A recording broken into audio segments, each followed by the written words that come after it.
Instagram open ಮಾಡಿದ್ರಂತೂ SIP 10,000 ಅನ್ನ SIP ಹೇಗೆ invest ಮಾಡೋದು? ಈಗಿಂದ ನಾನು ತಿಂಗಳ ಎಷ್ಟು ಹಾಕೊಂಡು ಅಂದ್ರೆ ಅದು ರೀಚ್ ಆಗ್ತದೆ. ಈಗ ನಿಮ್ದು ಗೋಲ್ ಎಂಡ್ ಡ್ಯೂರೇಷನ್ ಇರುತ್ತೆ, ಆದ್ರೆ ಎಂಡ್ ಅಲ್ಲಿ ನಿಮ್ಗೆ ದೊಡ್ಡ ಕಾರ್ಪಸ್ ರೆಡಿ ಆಗಿದೆ. ಹೀಗೆ ನೀವು ಯಾವಾಗ್ಲೇ SIP ಸ್ಟಾರ್ಟ್ ಮಾಡ್ತೀರಾ ಅಂದ್ರೂ selecting the right fund matters. ಏನಕ್ಕೆ ಇನ್ವೆಸ್ಟ್ ಮಾಡ್ತಾ ಇದೀರಾ ಅನ್ನೋದು ಕ್ವೆಶ್ಚನ್ಗೆ ಸ್ಟ್ರಾಂಗ್ ಆನ್ಸರ್ ಹುಡುಕೊಂಡ್ರೆ.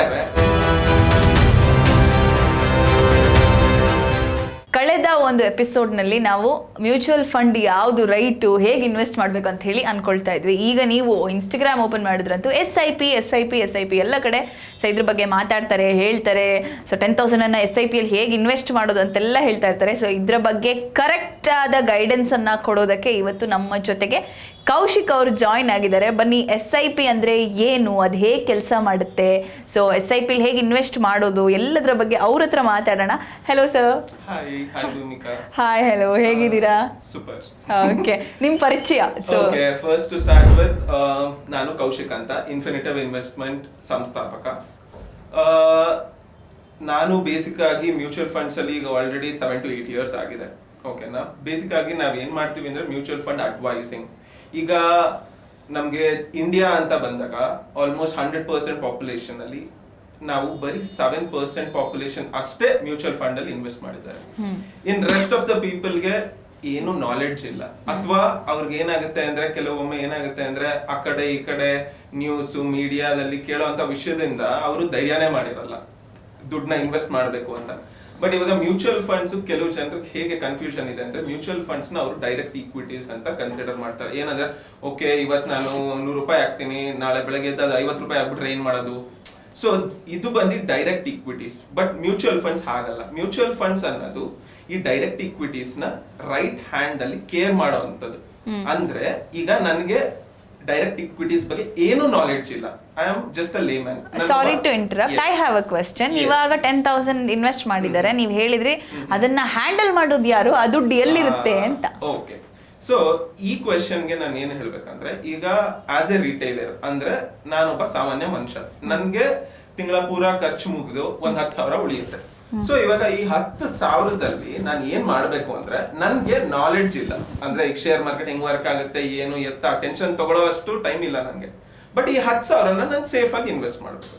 ಸೊ ಅವಾಗ ನಮ್ಗೆ ಹೆಲ್ಪ್ ಮಾಡುವಂತ ಒಂದು ಟೂಲ್ ಏನಂದ್ರೆ SIP ಅನ್ನೋದು ಹೇಗೆ ಅಂದ್ರೆ, ಕೆಲವ್ರ ಹತ್ರ ತುಂಬಾ ದುಡ್ಡಿರುತ್ತೆ, ಒಂದ್ಸರಿ ತಗೊಂಡ್ ಹಾಕ್ಬಿಡ್ತಾರೆ. ಸಾಮಾನ್ಯ ವರ್ಗದವ್ರ ಹತ್ರ ಈ ತರ ಒಂದೇ ಸರಿ ಇಷ್ಟೊಂದು ದುಡ್ಡು ಅವೈಲೇಬಲ್ ಇರಲ್ಲ.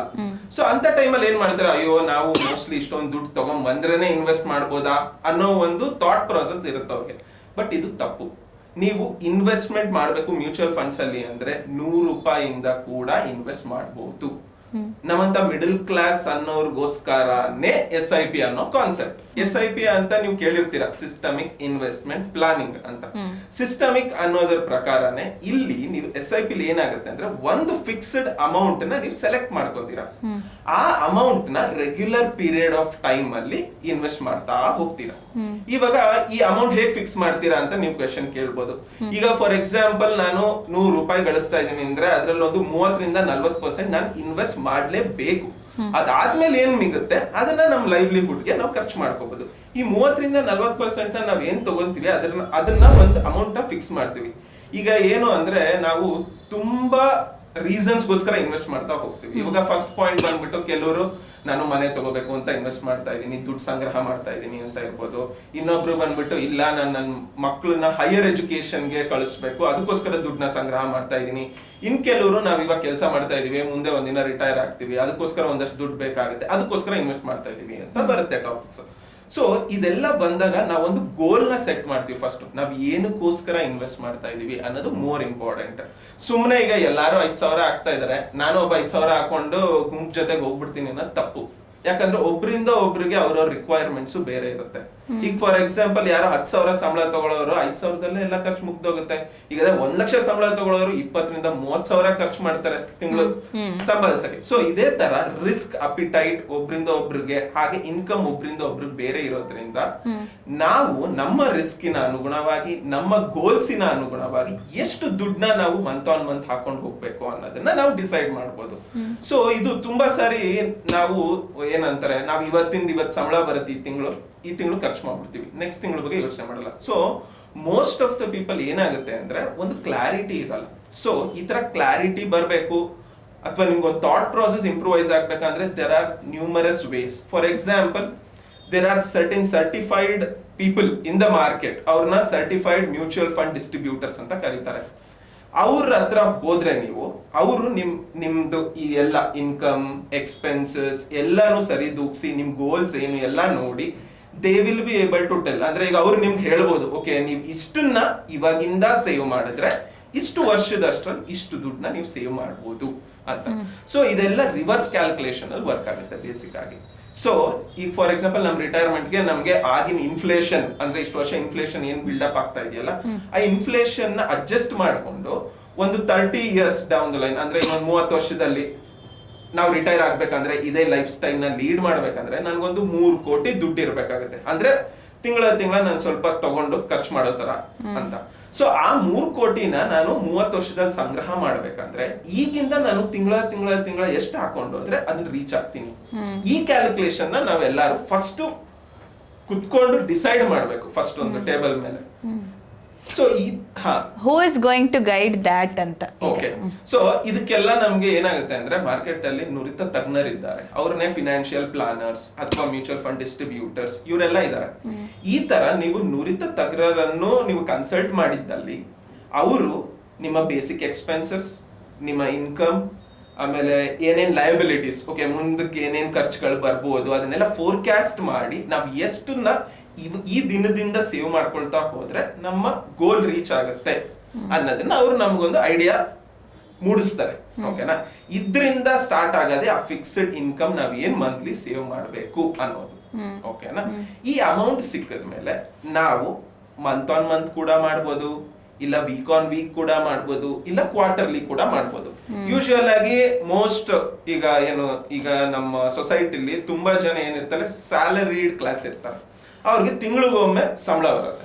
ಸೊ ತಿಂಗಳಿಗೊಮ್ಮೆ ಸಂಬಳ ಬಂದಾಗ ಏನಾಗುತ್ತೆ, ಆ ಫಸ್ಟ್ 1 ರಿಂದ 3 ತಾರೀಕಲ್ಲಿ ದುಡ್ಡು ಸೇಫ್ ಆಗಿ ಅಕೌಂಟ್ ಅಲ್ಲಿ ಇರುತ್ತೆ. ಸೊ ಆ ಟೈಮಲ್ಲಿ ನಾವು ಈ SIP ನ ಪ್ಲಾನ್ ಮಾಡ್ಕೊಂಡ್ರೆ ಅದು ಫಸ್ಟ್ ಡಿಡಕ್ಟ್ ಆಗಿ ಸೇಫ್ ಆಗಿ ಮ್ಯೂಚುವಲ್ ಫಂಡ್ ಖಾತೆಗೆ ಹೋಗಿ ಸೇರ್ಕೊಂಡ್ರೆ ಇನ್ ಮಿಕ್ಕಿರೋದು ಏನಿರುತ್ತೆ ಅದ್ರಲ್ಲೇ ನಾವು ನಮ್ ತಿಂಗಳನ್ನ ನಡೆಸ್ಕೊಂಡು ಹೋಗ್ತೀವಿ. ಸೊ ಅದರಿಂದ ಏನಾಗುತ್ತೆ, ಒಂದು ಫಿನಾನ್ಷಿಯಲ್ ಡಿಸಿಪ್ಲಿನ್ ಬಿಲ್ಡ್ ಆಗುತ್ತೆ ಬೇಸಿಕ್ ಆಗಿ. ಅಂದ್ರೆ ನೀವು ಫಸ್ಟ್ ಸೇವಿಂಗ್ ಮಾಡಿ rest you are spending. So ಈ ತರ ಒಂದು ಮೈಂಡ್ ಸೆಟ್ ಬಿಲ್ಡ್ ಆಗ್ಬೇಕು ನಮ್ಮ ಸೊಸೈಟಿಲಿ. ಬಟ್ ಈಗಿನ ಜನರೇಷನ್ ಹೇಗಿದೆ ಅಂದ್ರೆ ಫಸ್ಟ್ ಇನ್ನ ಸಂಬಳ 30,000 ಬರ್ತಾ ಇದ್ರೆ ಆ 30,000ಕ್ಕೆ 25,000 EMI ಬಿಲ್ಡ್ ಮಾಡ್ಬಿಟ್ಟು ಇನ್ನು 5,000ದಲ್ಲಿ ಹೆಂಗೆ ತಿಂಗಳೆಲ್ಲ ಮ್ಯಾನೇಜ್ ಮಾಡೋದು ಅನ್ನೋ ಮೈಂಡ್ ಸೆಟ್ ಅಲ್ಲಿ ರನ್ ಆಗ್ತಾ ಇರುತ್ತೆ. ಬಟ್ ಇದು ಲಾಂಗರ್ ರನ್ ಅಲ್ಲಿ ಇದು ನಿಮ್ಗೆ ಹೆಲ್ಪ್ ಮಾಡಲ್ಲ, ತುಂಬಾ ಕಷ್ಟಗಳು ಆಗುತ್ತೆ ಮುಂದಕ್ಕೆ ಹೋಗ್ತಾ ಹೋಗ್ತಾ. ಯಾಕಂದ್ರೆ ಒಂದೊಂದು ನಮ್ದು ಫೇಸ್ ಆಫ್ ಲೈಫ್ ಅಲ್ಲಿ, ಈಗ ನಾವು ಸಿಂಗಲ್ ಆಗಿದ್ದಾಗ ಓಕೆ 30,000 ಬರ್ತಾ ಇದೆ, ಫುಲ್ ಖರ್ಚು ಮಾಡ್ತಾ ಇದೀವಿ, fine. At some point of time we will have that additional responsibilities ಒಂದೊಂದೇ ಆಡ್ ಆಗ್ತಾ ಹೋಗುತ್ತೆ. ಸೊ ಇದನ್ನೆಲ್ಲ ನಾವು ಫೋರ್ಕಾಸ್ಟ್ ಮಾಡ್ಕೊಂಡು ನೀವು ದುಡಿಯೋದು ಎಂಟೈರ್ ಆಗಿ ಸೇವ್ ಮಾಡಿ ಅಂತ ಯಾರು ಹೇಳಲ್ಲ. ನೀವು ಒಂದು 30% ಸೇವ್ ಮಾಡಿ, 70% you can enjoy. That is what, ನೀವು ನಿಮ್ ಫ್ಯೂಚರ್ ಕೂಡ ಸೇಫ್ ಮಾಡ್ತಾ ಇದೀರಾ, ನಿಮ್ ಪ್ರೆಸೆಂಟ್ ಕೂಡ ಅಷ್ಟೇ ಎಂಜಾಯ್ ಮಾಡ್ತಾ ಇದೀರಾ. SIP ಅಲ್ಲಿ ಇನ್ವೆಸ್ಟ್ ಮಾಡೋದ್ರಿಂದ ಏನೆಲ್ಲ ಲಾಭಗಳಿದೆ? ಬೇರೆ ಸಾಕಷ್ಟು ಮೋಡ್ ಇದೆ ಇನ್ವೆಸ್ಟ್ಮೆಂಟ್ ಮಾಡೋದಕ್ಕೆ. SIP ನೇ ಯಾಕೆ ಚೂಸ್ ಮಾಡಬೇಕು? ಒಂದು ಸ್ಯಾಲ್ರಿಡ್, ತಿಂಗಳು ಸ್ಯಾಲ್ರಿ ಇಷ್ಟು 5,000 10,000 ಸೇವ್ ಮಾಡೋರಿಗೆ ಬೆಸ್ಟ್ ಆಪ್ಷನ್ ಅಂತ. ಸೊ ಅದನ್ನ ಹೊರತುಪಡಿಸಿ ಬೇರೆ ಏನೆಲ್ಲ ಪ್ರಯೋಜನ ಇದೆ ಅಂತ. ಓಕೆ, ಈಗ ನೀವು ಸ್ಯಾಲರಿಡ್ ಕ್ಲಾಸ್ ಅಂತ ನಾನು ಜಸ್ಟ್ ಯಾಕೆ ಎಕ್ಸಾಂಪಲ್ ತಗೊಂತಾ ಇದ್ದೀನಿ ಅಂದ್ರೆ ತಿಂಗಳಿಗೆ ಒಂದ್ಸರಿ ಅವ್ರಿಗೆ ಒಂದು ಅಮೌಂಟ್ ಬಂದ್ಬಿಡುತ್ತೆ ಅಂತ.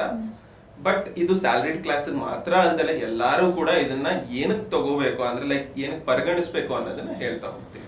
ಈಗ SIP ಅಂದಿದ ತಕ್ಷಣ ನಮ್ಗೆ ಅದೇ SIP ಸಿಸ್ಟಮಿಕ್ ಇನ್ವೆಸ್ಟ್ಮೆಂಟ್ ಪ್ಲಾನ್ ಅಂತ ಬಂದಿದ ತಕ್ಷಣ ನಾವು ಸಿಸ್ಟಮಿಕ್ ವೇ ಆಗಿ ಒಂದು ಫಿಕ್ಸ್ಡ್ ಅಮೌಂಟ್ ನ ಲಾಂಗ್ ಟರ್ಮ್ ಅಲ್ಲಿ ಪೇ ಮಾಡ್ತಾ ಹೋಗ್ತೀವಿ. ಫಾರ್ ಎಕ್ಸಾಂಪಲ್ ಈಗ ನಾನು 5000 SIP ಅಂತ ಅನ್ಕೋತೀನಿ. ಈಗ 5000 SIP ಅಂತ ಬಂದಿದ ತಕ್ಷಣ ಎವ್ರಿ ಮಂತ್ ಫಸ್ಟ್ ನಾವು ಈಗ ಮ್ಯೂಚುವಲ್ ಫಂಡ್ ಡಿಸ್ಟ್ರಿಬ್ಯೂಟರ್ಸ್ ಆಗ್ಲಿ ಅಥವಾ ಡೈರೆಕ್ಟ್ ಆಗಿ AMC ಅವ್ರ ಹತ್ರ ಡಿಸ್ಕಸ್ ಮಾಡಿದಾಗ ಅವ್ರು ಕೇಳೋದು ಒಂದೇ, ನಿಮ್ಗೆ ಈ ತಿಂಗಳನ್ನ ಸ್ಟಾರ್ಟಿಂಗ್ ಅಲ್ಲಿ ಯಾವಾಗ like you are comfortable with that money ಅಂತ, ಯಾವಾಗ ನಿಮ್ಮ ಅಕೌಂಟ್ ಅಲ್ಲಿ ದುಡ್ಡು ಇರುತ್ತೆ ಅನ್ನೋದನ್ನ ಫಸ್ಟ್ ಡಿಸೈಡ್ ಮಾಡ್ಕೋಬೇಕು.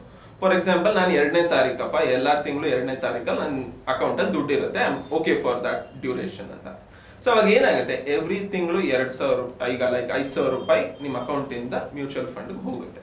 ಸೊ ಈ ತಿಂಗಳು 2ನೇ ತಾರೀಕು ಹೋಯ್ತು, ಬರೋ ತಿಂಗಳು 2ನೇ ತಾರೀಕು ಹೋಯ್ತು. ಸೊ ನೀವು ಲಾಂಗ್ ಟರ್ಮ್ ಅಲ್ಲಿ ತಿಂಗಳ ಹೋಗ್ತಾ ಇರುತ್ತೆ. ಎಮರ್ಜೆನ್ಸಿ ನಂಗೆ ದುಡ್ಡು ಬೇಕು, ಅವಾಗ ಏನ್ ಮಾಡೋದು? ಓಕೆ, ಈಗ ನಿಮ್ಗೆ ಎಮರ್ಜೆನ್ಸಿ ದುಡ್ಡು ಬೇಕು ಅಂದಾಗ ನಾವು ಯಾವ ತರ ಕೂತಿ ಪ್ಲಾನ್ ಮಾಡ್ತೀವಿ ಅಂದ್ರೆ, ನಾವು ಫಸ್ಟ್ 3 ಕ್ಲಾಸ್ ಆಫ್ ಫಂಡ್ಸ್ ಇದೆ.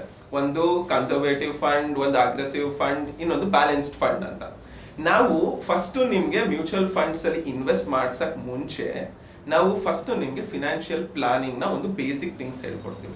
ಸೊ ಈಗ ಯಾವ್ದೇ ಒಂದು ಮನೆ ಅಂದ್ರೆ ಆ ಮನೆಗೆ 6 ತಿಂಗಳು ಏನು ಖರ್ಚು ವೆಚ್ಚ ಬರುತ್ತೋ ಅದನ್ನ ನಾವು ಎಮರ್ಜೆನ್ಸಿ ಫಂಡ್ ಅಂತ ಕ್ಲಾಸಿಫೈ ಮಾಡ್ಕೊತೀವಿ. ಸೊ ಫಸ್ಟ್ ನಾವು ಕ್ಲೈಂಟ್ಗೆ ಎಮರ್ಜೆನ್ಸಿ ಫಂಡ್ ನ ಒಂದು ಅರೇಂಜ್ಮೆಂಟ್ ಮಾಡಿ, ಅದಾದ್ಮೇಲೆ ಒಂದು ಹೆಲ್ತ್ ಇನ್ಶೂರೆನ್ಸ್ ನ ಅರೇಂಜ್ಮೆಂಟ್ ಮಾಡಿ, ಅದಾದ್ಮೇಲೆ ನಾವು ಏನು ಸೇವಿಂಗ್ಸ್ ಮಾಡ್ತಾ ಹೋಗ್ತೀವೋ ಅದನ್ನ SIP ಅಲ್ಲಿ ಹಾಕಕ್ಕೆ ನಾವು ಸಜೆಸ್ಟ್ ಮಾಡ್ತೀವಿ. ಇದು ಯಾಕೆ ಅಂದ್ರೆ, ನೀವು ಏನಂತಾರೆ ನಿಮ್ಮ ಹತ್ರ 10,000 ಅಷ್ಟೇ ಮಿಗುತ್ತೆ, 10,000ಗೂ ತಗೊಂಡು SIP ಗೆ ನೀವು ಕಮಿಟ್ ಆಗ್ಬಿಡ್ತೀರಾ, 3 ತಿಂಗಳು ಮಾಡ್ತೀರಾ, 4ನೇ ತಿಂಗಳು ನಿಮ್ಗೇನೋ ಅರ್ಜೆನ್ಸಿ ಬಂತು. ಸೊ ಅರ್ಜೆನ್ಸಿ ಏನಾದ್ರೂ ಆಗಿರ್ಬೋದು, ಹೆಲ್ತ್ ಅಪ್ಸೆಟ್ ಆಗಿರ್ಬೋದು, ಸೊ ಏನೋ ಒಂದು ಅರ್ಜೆನ್ಸಿ ಏನಾದ್ರೂ ಆಗಿರ್ಬೋದು. ಸೊ ಹಾಗಾದಾಗ ಏನಾಗುತ್ತೆ, ನೀವು ಈ SIP ನ ಬ್ರೇಕ್ ಮಾಡ್ಬಿಡ್ತೀರಾ, ಆ ಪ್ಯಾಟರ್ನ್ ಬ್ರೇಕ್ ಆಗುತ್ತೆ ಅಲ್ವಾ.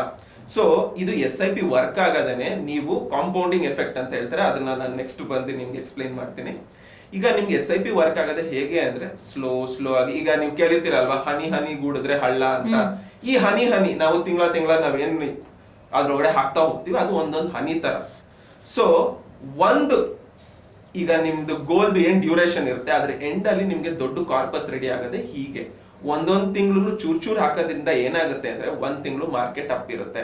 ಈಗ ಮ್ಯೂಚುವಲ್ ಫಂಡ್ಸ್ ಎಲ್ಲ ಮೋಸ್ಟ್ ಆಫ್ ದ ಟೈಮ್ ಮಾರ್ಕೆಟ್ಗೆ ಲಿಂಕ್ಡ್ ಇರುತ್ತೆ. ಓಕೆನಾ, ಮಾರ್ಕೆಟ್ ನ ಏರಿಳಿತಗಳು ಹೇಗೆ ನಾವು ನೋಡ್ತಾ ಇರ್ತೀವಲ್ಲ, ಡೈಲಿ ಇವತ್ ಮೇಲೆ ಹೋಯ್ತು, ಇವತ್ ಕೆಳಗಡೆ ಹೋಯ್ತು, ಇವತ್ ಮೇಲೆ ಹೋಯ್ತು ಅಂತ ನ್ಯೂಮರಸ್ ನ್ಯೂಸ್ ಗಳಲ್ಲಿ ನಾವು ನೋಡ್ತಾ ಇರ್ತೀವಿ. ಇದೇ ತರನೇ ಮ್ಯೂಚುವಲ್ ಫಂಡ್ ಪೋರ್ಟ್ಫೋಲಿಯೋ ಕೂಡ ಮೇಲೆ ಕೆಳಗಡೆ ಆಗ್ತಾನೆ ಇರುತ್ತೆ. ಸೊ ಈ ತಿಂಗಳು 2ನೇ ತಾರೀಕು ನೀವು 5,000 ಹಾಕ್ಬೇಕಾದ್ರೆ ಒಂದು ವ್ಯಾಲ್ಯೂ ಬೈ ಆಗಿರುತ್ತೆ. ಫಾರ್ ಎಕ್ಸಾಂಪಲ್ 10 ರೂಪಾಯಲ್ಲಿ ಬೈ ಆಗಿರುತ್ತೆ. ನೆಕ್ಸ್ಟ್ ತಿಂಗಳು 2ನೇ ತಾರೀಕು ಅಷ್ಟರಲ್ಲಿ ಅದು 8 ರೂಪಾಯಿಗೆ ಬಂದಿರುತ್ತೆ. ಸೊ 8 ರೂಪಾಯಲ್ಲೂ ಬೈ ಆಗುತ್ತೆ. ನೆಕ್ಸ್ಟ್ ತಿಂಗಳು 12 ರೂಪಾಯಿಗೆ ಹೋಗಿರ್ಬೋದು, 12 ರೂಪಾಯಲ್ಲಿ ಬೈ ಆಗುತ್ತೆ. ಸೊ ಈ ತರ ವಿವಿಧ ಏರುಪೇರುಗಳ ನಡುವೆ ಡಿಫ್ರೆಂಟ್ ಕಾಸ್ಟ್ ಪ್ರೈಸ್ ಅಲ್ಲಿ SIP ಆಡ್ ಆಗ್ತಾ ಹೋಗ್ತಾ ಇರುತ್ತೆ. ಸೊ ಇವಾಗ 10 ರೂಪಾಯಿ ಪರ್ ಯೂನಿಟ್ ಇದ್ದಾಗ ನಮ್ಗೆ ಒಂದು 200 ಯೂನಿಟ್ ಬಂದಿರ್ಬೋದು, ಇಲ್ಲ 500 ಯೂನಿಟ್ ಬಂದಿರ್ಬೋದು. ಈಗ ಅದೇ 8 ರೂಪಾಯಿ ಪರ್ ಯೂನಿಟ್ ಆದಾಗ ನಾವ್ ಇನ್ನ ಎಕ್ಸ್ಟ್ರಾ ಕ್ವಾಂಟಿಟೀಸ್ ನ ಆಡ್ ಮಾಡ್ಕೊಂಡಿರ್ತೀವಿ. ಸೊ ಇದ್ರಿಂದ ನೀವು ಲಂಸಮ್ ಅಲ್ಲಿ ಇನ್ವೆಸ್ಟ್ ಮಾಡ್ಬೇಕಾದ್ರೆ ಏನಾಗುತ್ತೆ, ಆ ದಿನದ್ದು ಯೂನಿಟ್ ಪ್ರೈಸ್ ಏನಿರುತ್ತೆ ಅದಕ್ಕೆ ಅಷ್ಟು ಬೈ ಆಗ್ಬಿಡುತ್ತೆ.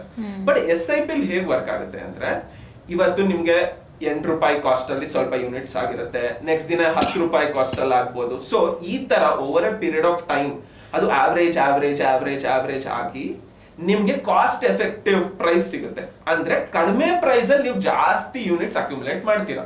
ಸೊ ಲಾಂಗ್ ಟರ್ಮ್ ಅಲ್ಲಿ ಹೇಗಿದು ವರ್ಕ್ ಆಗುತ್ತೆ ಅಂದ್ರೆ, ಆವರೇಜ್ ಪ್ರೈಸ್. ಈಗ ನಾವು ಚಿನ್ನನ 5,000 ರೂಪಾಯಿ ಇದ್ದಾಗ್ಲೂ ತಗೊಂಡಿರ್ತೀವಿ, 6,000 ರೂಪಾಯಿ ಇದ್ದಾಗ್ಲೂ ತಗೊಂಡಿರ್ತೀವಿ, 7,000 ರೂಪಾಯಿ ಇದ್ದಾಗ್ಲೂ ತಗೊಂಡಿರ್ತೀವಿ. ಬಟ್ ನಮ್ದು ಆವರೇಜ್ ಕಾಸ್ಟ್ ಬಂದು ಒಂದ್ಸರಿ ಸುಮಾರು 5,500 6,000 ಇರುತ್ತೆ ಅಲ್ವಾ. ಈ ತರ ನಾವು SIP ಅಲ್ಲಿ ಒಂದು ಬೆಸ್ಟ್ ಥಿಂಗ್ ಕಾಸ್ಟ್ ಆವರೇಜಿಂಗ್ ಆಗ್ತಾ ಹೋಗುತ್ತೆ. ಇದರಿಂದ ನಮ್ ರಿಸ್ಕ್ ಅಪಿಟೈಟ್ ಕೂಡ ಕಡಿಮೆ ಆಗ್ತಾ ಹೋಗುತ್ತೆ. ಓಕೆ, ನೀವು ಹೇಳ್ತಾ ಇದ್ರಿ ಈ ತಿಂಗಳು 5,000 ನೆಕ್ಸ್ಟ್ 5,000 ಅಂತ, ನಾನು ಅಲ್ಲಿ ಇಂಟರಪ್ಟ್ ಮಾಡಿದೆ. ಸೊ ಅದು ಕಂಟಿನ್ಯೂ ಮಾಡೋದು. ಓಕೆ, ಅದೇ ಈಗ 5,000 ಅವ್ರು ಇನ್ವೆಸ್ಟ್ ಮಾಡ್ತಾ ಹೋಗ್ತಾರೆ. ಸೊ ನೆಕ್ಸ್ಟ್ ಏನಾಗುತ್ತೆ ಅಂದ್ರೆ, over A period of time, ಈಗ ಫಾರ್ ಎಕ್ಸಾಂಪಲ್ ನಾನು ಇದಕ್ಕೆ ನಿಮ್ಗೊಂದು ಎಕ್ಸಾಂಪಲ್ ಹೇಳಕ್ ಇಷ್ಟಪಡ್ತೀನಿ. ಫಸ್ಟ್ ಒಂದು ಎಕ್ಸಾಂಪಲ್, ಅದರಿಂದ ನಿಮ್ಗೆ ಕ್ವಶನ್ಸ್ ಸಿಗುತ್ತೆ, ಇನ್ನೊಂದು ಆಯಾಮ ಕೂಡ ನಾವು ಎಕ್ಸ್ಪ್ಲೋರ್ ಮಾಡೋಣ. ಈಗ ಇಬ್ರು ಫ್ರೆಂಡ್ಸ್ ಇರ್ತಾರೆ, ಒಬ್ಬ ಸುರೇಶ್, ಒಬ್ಬ ರಮೇಶ್. ಇವರಿಬ್ರು ಒಟ್ಟಿಗೆ ಕೆಲಸ ಎಲ್ಲ ಶುರು ಮಾಡ್ತಾರೆ. ತಮ್ಮ 25ನೇ ವಯಸ್ಸಿನಲ್ಲಿ ಕೆಲಸ ಶುರು ಮಾಡ್ತಾರೆ. ಫಸ್ಟ್ ಸ್ಯಾಲರಿ ಸ್ಟಾರ್ಟ್ ಆಗುತ್ತೆ 25ನೇ ವಯಸ್ಸಲ್ಲಿ. ಸೊ ಸುರೇಶ್ ಏನ್ ಮಾಡ್ತಾನೆ, ಫಸ್ಟ್ ಅವ್ನ್ ಸ್ವಲ್ಪ ಥಾಟ್ ಪ್ರಾಸೆಸ್ ಇಂದ ನಾನು ಯಾಕೆ ಒಂದು SIP ಶುರು ಮಾಡಬಾರ್ದು ಅನ್ಕೊಂಡು 5,000 ರೂಪಾಯಿಂದ SIP ಶುರು ಮಾಡ್ತಾನೆ. ತನ್ನ 25ನೇ ವರ್ಷದಲ್ಲಿ ಫಸ್ಟ್ ಸ್ಯಾಲರಿಯಿಂದ ಶುರು ಮಾಡ್ತಾನೆ. ಸೊ ಇನ್ವೆಸ್ಟ್ ಮಾಡ್ತಾ ಹೋಗ್ತಾ ಇರ್ತಾನೆ, ಮಂತ್ ಆನ್ ಮಂತ್ 5,000.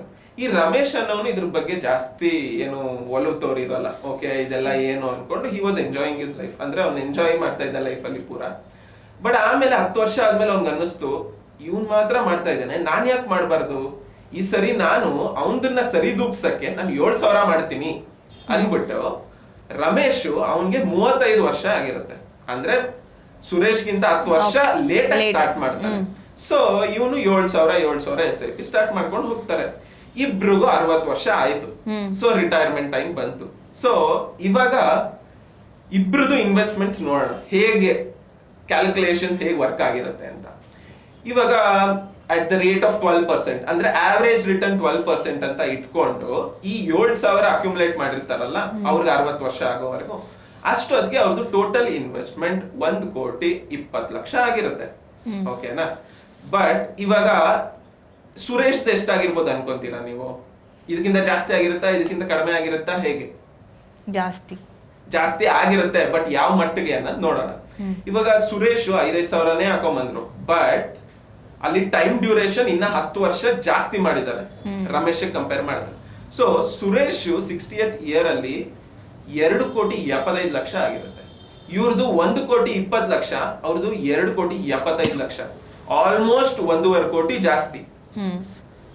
ಇದು ಇಲ್ಲಿ ಬೇಸಿಕ್ ಥಿಂಗ್ ನಮ್ಗೆ ಅಚ್ಚರಿ ಮೂಡಿಸೋದು ಏನಂದ್ರೆ, ಸುರೇಶ್ ಫಸ್ಟ್ 10 ವರ್ಷ ಇನ್ವೆಸ್ಟ್ ಮಾಡ್ತಾರಲ್ಲ 5,000, ಅದು ಟೋಟಲ್ 6 ಲಕ್ಷ. ಓಕೆನಾ? ಆ 6 ಲಕ್ಷ ಈ 10 ವರ್ಷದಲ್ಲಿ ನಮ್ಗೆ ಆಲ್ಮೋಸ್ಟ್ 1.5 ಕೋಟಿ ಅಷ್ಟು ಡಿಫರೆನ್ಸ್ ಅಮೌಂಟ್ ನ ದುಡಿದಿದೆ. ಸೊ ಇದ್ರಿಂದ ನಮ್ಗೆ ಒಂದು ಅರ್ಥ ಆಗೋದು ಏನಂದ್ರೆ, ನಾವು ಎಷ್ಟು ವರ್ಷ ಕನ್ಸಿಸ್ಟೆಂಟ್ ಆಗಿ ಮಾರ್ಕೆಟ್ ಅಲ್ಲಿ ಇನ್ವೆಸ್ಟ್ ಮಾಡ್ಕೊಂಡು ಹೋಗ್ತೀವಿ, ಅದರಿಂದ ನಾವು ನಮ್ ಗೋಲ್ ನ ಬೇಗ ತಲುಪಬಹುದು. ಈಗ ಯಾರೇ ಒಬ್ರು ಲಾಸ್ಟ್ ಅಲ್ಲಿ ಜಾಸ್ತಿ ದುಡ್ಡು ಹಾಕೊಂಡ್ ಮಾಡ್ತೀನಿ ಅಂದ್ರು, ಅಲ್ಲಿ ಕಾಂಪೌಂಡಿಂಗ್ ಗೆ ನಾವು ಟೈಮ್ ಕೊಡ್ತಾ ಇಲ್ಲ. ಅಂದ್ರೆ ನಿಮ್ ಪ್ರಕಾರ ಕನ್ಸಿಸ್ಟೆನ್ಸಿ ಮತ್ತೆ patience okay is the main key ಅಂತ ಹೇಳ್ತೀವಿ. Yes, main key. ಆದ್ರಿಂದ ನಾವು ಇನ್ವೆಸ್ಟ್ ಮಾಡಕ್ ವೆಯ್ಟ್ ಮಾಡಬಾರ್ದು, ಇನ್ವೆಸ್ಟ್ ಮಾಡಿ ವೆಯ್ಟ್ ಮಾಡಬೇಕು. ಈ ಕಾನ್ಸೆಪ್ಟ್ ನ ಯಾರ್ಯಾರು ಫಾಲೋ ಮಾಡ್ತಾರಲ್ಲ, ಡೆಫಿನೆಟ್ಲಿ ಅವರು ಒಂದು ಒಳ್ಳೆ ಅಮೌಂಟ್ ನ ನೋಡ್ಬೋದು ಅವ್ರ ರಿಟೈರ್ಮೆಂಟ್ ಆಗ್ಲಿ, ಅವ್ರ ಎಂಡ್ ಆಫ್ ದ ಟೈಮ್ ಅಲ್ಲಿ. SIP ಅನ್ನ ಹೇಗೆ ಆರಂಭ ಮಾಡಬೇಕು, ಹೇಗೆ ಅದನ್ನ ಸ್ಟಾರ್ಟ್ ಕೊಡೋದು ಹೇಗೆ ಅಂತ? ಓಕೆ, ಇವಾಗ SIP ಅಂತ ಬಂದಿದ ತಕ್ಷಣ ನಾನು ನಿಮ್ಗೆ ಹಾಗೆ ಹೇಳಿದಾಗೆ ಮ್ಯೂಚುವಲ್ ಫಂಡ್ ಡಿಸ್ಟ್ರಿಬ್ಯೂಟರ್ ಆಗಿರ್ಲಿ ಅಥವಾ ನುರಿತ ಫಿನಾನ್ಷಿಯಲ್ ಪ್ಲಾನರ್ ನನ್ನು ನೀವು ಅಪ್ರೋಚ್ ಮಾಡಿದ್ದಲ್ಲಿ ಅವ್ರು ನಿಮ್ಗೊಂದು ಬೇಸಿಕ್ ಐಡಿಯಾ ಕೊಡ್ತಾರೆ. ಓಕೆ, SIP ಹೇಗೆ ಏನು ಎಲ್ಲ ಹೇಳ್ತಾರೆ. ಅದಾದ್ಮೇಲೆ ಅವರು ನಿಮ್ಮ ರಿಸ್ಕ್ ಅಪಿಟೈಟ್ ಎಲ್ಲಾನು ಕೇಳಿ ನಿಮ್ಮ ಗೋಲ್ಸ್ ಗಳನ್ನ ಅವರು ಒಂದು ಫ್ಯೂಚರ್ ಪ್ಲಾನಿಂಗ್ ಅಲ್ಲಿ ನೋಡಿ, ಓಕೆ ಎಷ್ಟು ದುಡ್ಡನ್ನ ನೀವು ಡೇ 1 ಇಂದ ಇನ್ವೆಸ್ಟ್ ಮಾಡಬೇಕು ಅನ್ನೋದ್ರ ಬಗ್ಗೆ ಒಂದು ಫಸ್ಟ್ ಅಮೌಂಟ್ ನ ಫಿಕ್ಸ್ ಮಾಡ್ತಾರೆ.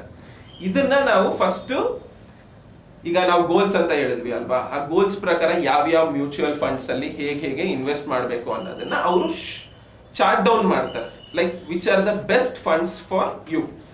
ಇವಾಗ ನಾವು ಹೇಳಿದಾಗೆ ಲಾಂಗ್ ಟರ್ಮ್ ಅಂದ್ರೆ ಈಕ್ವಿಟಿ ಫಂಡ್ಸ್ ಇರುತ್ತೆ, ಶಾರ್ಟ್ ಟರ್ಮ್ ಅಂದ್ರೆ ಡೆಟ್ ಫಂಡ್ಸ್ ಇರುತ್ತೆ, ಮೀಡಿಯಂ ಟರ್ಮ್ ಅಂದ್ರೆ ಹೈಬ್ರಿಡ್ ಫಂಡ್ಸ್ ಇರುತ್ತೆ.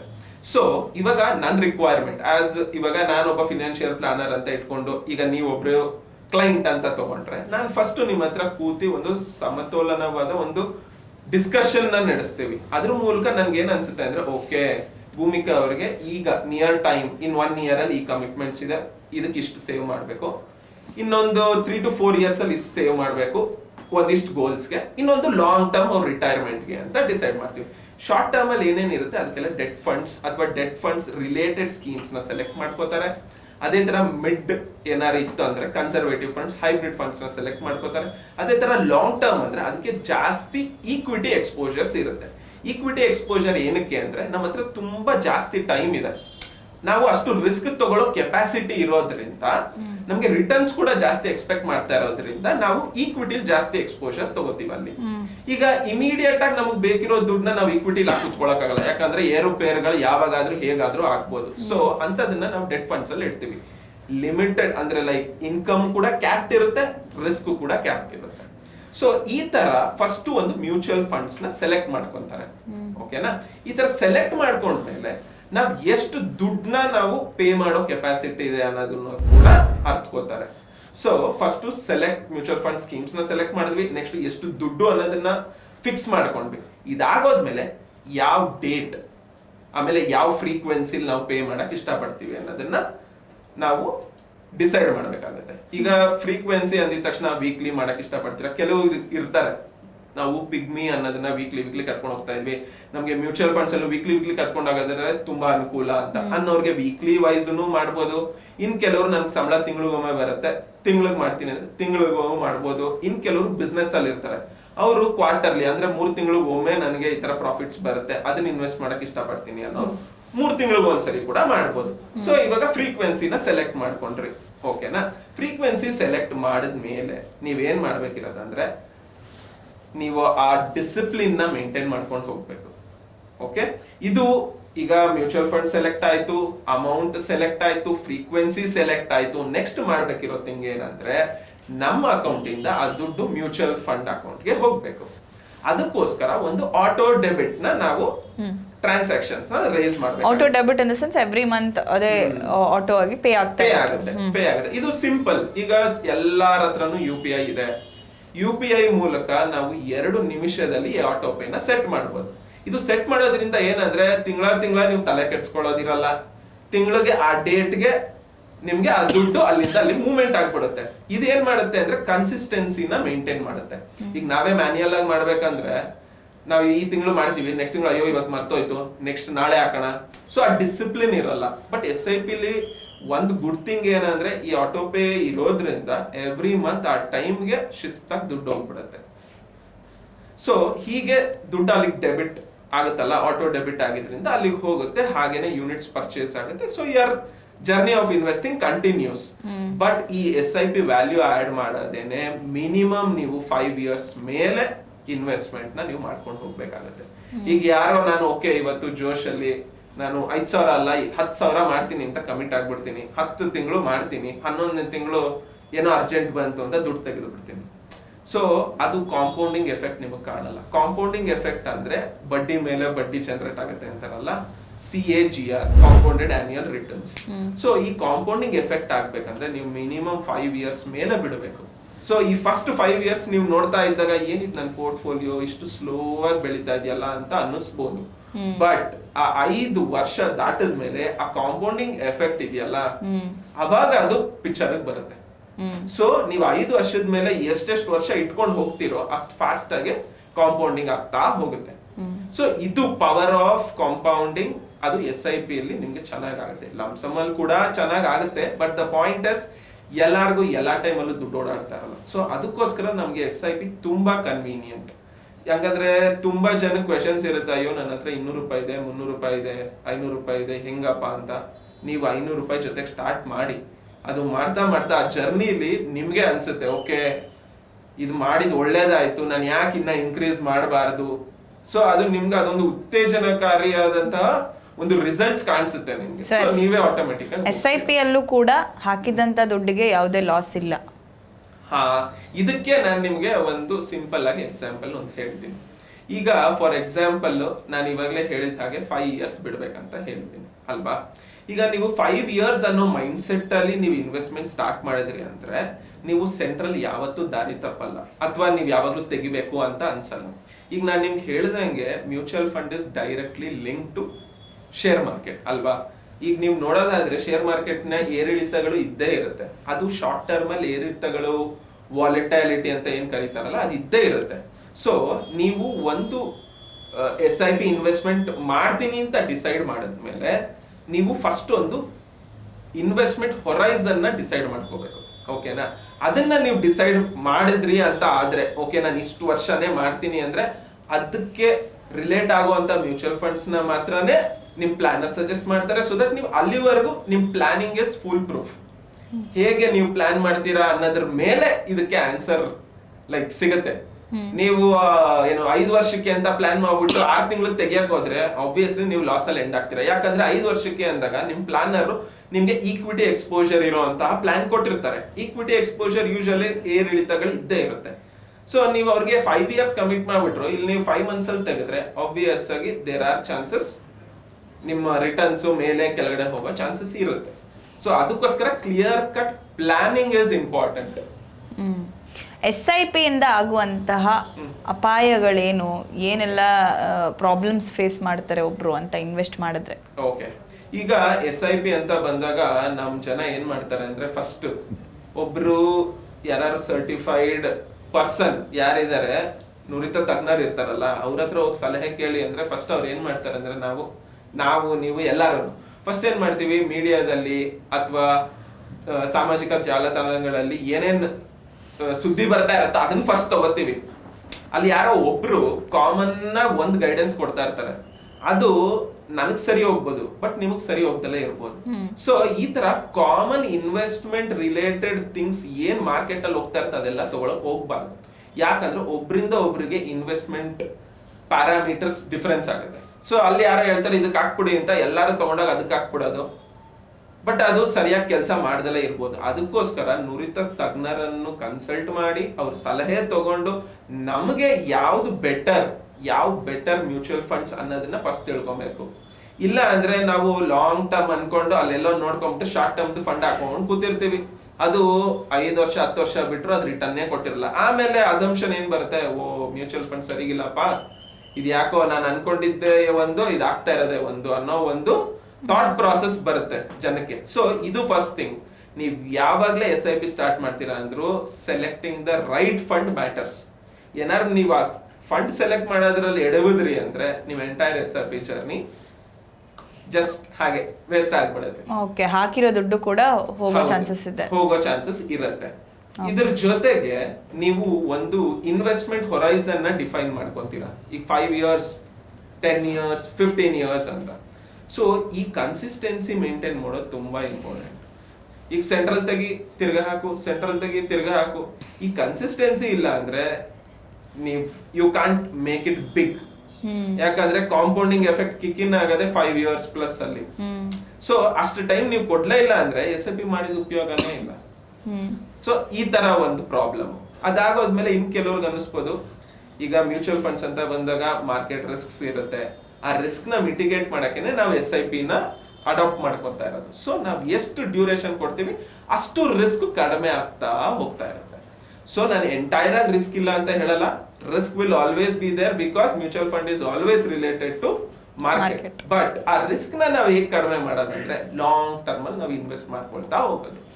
ಓಕೆ, ಕೊನೆಯದಾಗಿ ಇನ್ನೂ ಕೂಡ SIP ಯಲ್ಲಿ ಇನ್ವೆಸ್ಟ್ ಮಾಡದೇ ಇರುವಂತವರಿಗೆ ಒಂದು ಮೆಸೇಜ್ ಕೊಡೋದಾದ್ರೆ ಏನು ಹೇಳಿ? ಓಕೆ, ಇವಾಗ ಲಾಸ್ಟ್ ಅಂಡ್ ಫೈನಲ್ ನಾವ್ ಏನು ಹೇಳ್ಬೋದು ಅಂದ್ರೆ, ಇವಾಗ ನೋಡಿ ಯಾರಿಗೋ ಒಬ್ರಿಗೆ ಏನು ಗೊತ್ತಿಲ್ಲ, ಫಸ್ಟ್ ಒಂದು ಕರೆಕ್ಟ್ ಆಗಿರೋ ಪರ್ಸನ್ ನ ಅಪ್ರೋಚ್ ಮಾಡಿ, ಸೊ ದಟ್ ಅವರು ನಿಮ್ಗೆ ರೈಟ್ ವೇ ಅಲ್ಲಿ ನಿಮ್ನ ಲೀಡ್ ಮಾಡಕ್ ಸಾಧ್ಯ. ಈಗ ನೀವು ಸುಮ್ನೆ ಕುತ್ಕೊಂಡು ಏನೋ ಓದಿದ್ರಿ, ಈಗ ನ್ಯೂಸ್ ಪೇಪರ್ ಅಲ್ಲಿ 1000 ನ್ಯೂಸ್ ಬರುತ್ತೆ, ಸೋಷಿಯಲ್ ಮೀಡಿಯಲ್ಲಿ 1000 ನ್ಯೂಸ್ ಬರುತ್ತೆ, ಅದೆಲ್ಲ ತಲೆಗೆ ಹಾಕೊಳ್ಳೋದಲ್ಲೇ ನೀವು ಒಬ್ರು ನುರಿತ ತಜ್ಞರನ್ನು ಕನ್ಸಲ್ಟ್ ಮಾಡಿ ಅದರಿಂದ ನಿಮ್ದು ಇನಿಷಿಯಲ್ ಫಿನಾನ್ಷಿಯಲ್ ಜರ್ನಿನ, ಇನ್ವೆಸ್ಟ್ಮೆಂಟ್ ಜರ್ನಿನ ಸ್ಟಾರ್ಟ್ ಮಾಡಿ. ಇದರಿಂದ over A period of time ಕಾಲಕ್ರಮೇಣ ನಿಮ್ಗೆ ಅದೊಂದು ಗ್ರಿಪ್ ಸಿಗ್ತಾ ಹೋಗುತ್ತೆ. ಯಾರನ್ನು ಫಸ್ಟ್ ದಿನನೇ ಬಂದು 1 ಲಕ್ಷ ಹಾಕ್ಬಿಟ್ಟು 1 ಕೋಟಿ ಯಾರು ಮಾಡಿದವ್ರು ಇಲ್ಲ, ಅದು ಸುಳ್ಳು ಕೂಡ. ಹೇಗೆ ಅಂದ್ರೆ ಇದೆಲ್ಲ ಒಂದೊಂದು ಹನಿನ ಸೇರಿಸ್ಕೊಂಡು ನಾವೊಂದು ಹಳ್ಳ ಮಾಡ್ದಂಗೆ. ಸೊ ನೀವು ಚಿಕ್ಕ ಅಮೌಂಟ್ ಇಂದ ಸ್ಟಾರ್ಟ್ ಮಾಡಿ. ಲಾಸ್ ಆದಾಗ ಅವ್ರ ಮೈಂಡ್ ಸೆಟ್ ಹೇಗಿರ್ಬೇಕು ಅಂತ, ಅದ್ ಮತ್ತೆ ಎಷ್ಟು ಟೈಮ್ ತಗೊಳುತ್ತೆ ಆ ಡಿಫರೆನ್ಸ್ ನೋಡಕ್ಕೆ ಅಂತ. ಓಕೆ, ಇದು ಲಾಸ್ ಅನ್ನೋದು ಹೇಗ್ ಗೊತ್ತಾ, ಈಗ ಫಾರ್ ಎಕ್ಸಾಂಪಲ್ ಈಗ ನಾವೊಂದು ಏನೋ ಒಂದು ವಸ್ತು ಮೇಲೆ ಇನ್ವೆಸ್ಟ್ ಮಾಡ್ತೀವಿ ಅಂತ ಇಟ್ಕೊಳ್ಳಿ, ದಿನ ಹೋಗಿ ಅದನ್ನ ಚೆಕ್ ಮಾಡಲ್ಲ ಅದ್ರದ್ದು ವ್ಯಾಲ್ಯೂ ಏನಾಗ್ತಾ ಇದೆ ಅನ್ನೋದು. ಬಟ್ ಮನುಷ್ಯಂಗೆ ಒಂದು ಟೆಂಡೆನ್ಸಿ ಇದೆ, ಏನಂದ್ರೆ ಆಪ್ ಅಲ್ಲಿ ನಮಗೆ ಕಾಣಿಸುತ್ತೆ ಎಷ್ಟು ದುಡ್ಡು ಅಕ್ಯುಮುಲೇಟ್ ಆಗಿದೆ, ಇವತ್ತಿಂದ ಎಷ್ಟು ವ್ಯಾಲ್ಯೂ. ಓಕೆನಾ, ಅದು ನಿಮ್ಗೆ ಡೇ ಬೈ ಡೇ ತೋರಿಸ್ತಾ ಹೋಗ್ತಾರೆ. ಓಕೆನಾ, ಅದು ನಿಮ್ ಇನ್ಫಾರ್ಮೇಶನ್ ಪರ್ಪಸ್ ಮಾತ್ರ. ಫಸ್ಟ್ ನೀವು ನಿಮ್ ಮೈಂಡ್ ಸೆಟ್ ನ ಸ್ಟಡಿ ಆಗಿ ಇಟ್ಕೊಂಡ್ರೆ, ಓಕೆ ನಾನು 5 ವರ್ಷವರೆಗೂ ನನ್ನ ಇನ್ವೆಸ್ಟ್ಮೆಂಟ್ ಅದ್ರ ಮಧ್ಯೆ ನನ್ಗೆ ಏನಕ್ಕೂ ಈ ದುಡ್ಡು ಬೇಡ ಅನ್ನೋ ಥಾಟ್ ಪ್ರಾಸೆಸ್ ಅಲ್ಲಿ ಇದ್ರೆ ನಿಮ್ಗೆ ಅಲ್ಲಿ ಏರಿಳಿತ ಆಗ್ಲಿ ಬಿಡ್ಲಿ ನಿಮ್ಗೆ ಅದು ಏನು ಎಫೆಕ್ಟ್ ಮಾಡಲ್ಲ. ಸೊ ಫಸ್ಟ್ ನೀವು ಏನಕ್ಕೆ ಇನ್ವೆಸ್ಟ್ ಮಾಡ್ತಾ ಇದ್ದೀರಾ ಅನ್ನೋದು ಕ್ವೆಶನ್ಗೆ ಸ್ಟ್ರಾಂಗ್ ಆನ್ಸರ್ ಹುಡುಕೊಂಡ್ರೆ ನೀವು ಈ ಇನ್ವೆಸ್ಟ್ಮೆಂಟ್ ನ ಆ ಗೋಲ್ ಪೂರೈಸೋವರೆಗೂ ಮೇಂಟೈನ್ ಮಾಡ್ತೀರಾ. ಅಲ್ಲಿವರೆಗೂ ನಿಮ್ಗೆ ಈ ತರ 2ನೇ ಥಾಟೇ ಬರಲ್ಲ. ಸೊ ಇದಿಷ್ಟು ಕೂಡ ಕೌಶಿಕ್ ಜೊತೆಗಿನ ಮಾತು. ಸೊ ಒಂದಷ್ಟು ಇನ್ಫಾರ್ಮೇಶನ್ ನಿಮಗೂ ಕೂಡ ಸಿಕ್ತು ಅಂತ ಹೇಳಿ ನಾನು ಅನ್ಕೊಳ್ತೀನಿ. SIP ಬಗ್ಗೆ ಯಾಕೆ ಇನ್ವೆಸ್ಟ್ ಮಾಡಬೇಕು, ಹೇಗೆ ಇನ್ವೆಸ್ಟ್ ಮಾಡಬೇಕು, first step right guidance is the key to your goal. So ಅದನ್ನು ಫಾಲೋ ಮಾಡಿ ಕನ್ಸಿಸ್ಟೆಂಟ್ ಆಗಿ ಪೇಷನ್ಸಿಂದ ಒಂದಷ್ಟು ವರ್ಷಗಳ ಪ್ಲ್ಯಾನಿಂಗ್ ಇಟ್ಕೊಂಡು ಮಾಡಿದ್ರೆ ನಿಜವಾಗಿಯೂ ನೀವು ನಿಮ್ಮ ಗೋಲನ್ನು ರೀಚ್ ಆಗ್ತೀರಿ. ಸೊ ನಿಮಗೆ ನಿಮ್ಮ ರಿಟೈರ್ಮೆಂಟ್ ಲೈಫನ್ನು ಬಹಳ ಸುಖಕರವಾಗಿ ಕಳಿಬಹುದು ಅಂತ ಹೇಳ್ತಾ ಮತ್ತಷ್ಟು ಇನ್ಫಾರ್ಮೇಷನನ್ನು ತಿಳ್ಕೊಳ್ಳೋಣ, ಬೇರೆ ಬೇರೆ ಟಾಪಿಕ್ ಬಗ್ಗೆ ತಿಳ್ಕೊಳ್ಳೋಣ ಅಂತ ಹೇಳ್ತಾ ಅಲ್ಲಿವರೆಗೂ ನೋಡ್ತಾ ಇರಿ ವಿಜಯವಾಣಿ ಡಿಜಿಟಲ್ ಮೀಡಿಯಾ. ನೋ ಉತ್ಪ್ರೇಕ್ಷೆ, ನೋ ಊಹಾಪೋಹ. ತಾಜಾ ಸುದ್ದಿ ನಿಖರ ಮಾಹಿತಿಗೆ ಬ್ರೌಸ್ ಮಾಡಿ ವಿಜಯವಾಣಿ.net. QR ಕೋಡ್ ಸ್ಕ್ಯಾನ್ ಮಾಡಿ ಆಪ್ ಡೌನ್ಲೋಡ್ ಮಾಡ್ಕೊಳ್ಳಿ.